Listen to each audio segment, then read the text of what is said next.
Bali, nagluto nga pala ako ng pansit bato. Binigay lang kasi to sa amin. So, hindi talaga ako marunong magluto na ito. First time lang. So, hindi ko alam kung magugustuhan to ni B. Bali, lumubsak na yung yung noodles. Ang parang hirap-hirap niya talaga lutuin. Hindi ko alam ba't ganito siya. So, hindi ko alam kung magugustuhan to ni B. Kaya, pagpasensyahan mo na B kung ganito ang luto ko.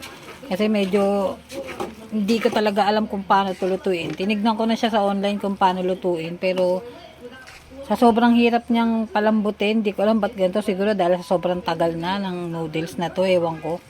So, titignan na lang natin mamaya kung magugustuhan niya yung luto ko.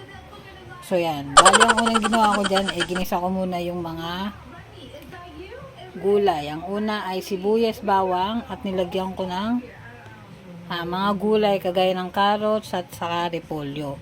So, yan. Pinagisa ko, tapos ginisa ko rin yung baboy. Yan, nilagyan ko yan ng baboy at nilagyan ko rin ng pork cubes. So yan, di ko alam kung magugustuhan niya to. Tingnan natin mamaya kung magugustuhan niya to. Kaya yan. Pagpasensyahan mo na, B. Hindi ko pa talaga niluluto to. Kaya kung di ka masarapan, okay lang din naman. Pero, nasa iyo kung kakainin mo. Pero kakain din ako, syempre. Titingnan ko rin kung magugustuhan ko. Kasi hindi taga ako makain itong pansit bato na to. O, yan. Sige guys, pagpasensyahan nyo na yung luto ko. Medyo nalabsak ang noodles. So, tignan na lang natin ang susunod na kabanata kung magugustuhan to ng aking bebe. O, sige, hanggang dito na lang. Bye!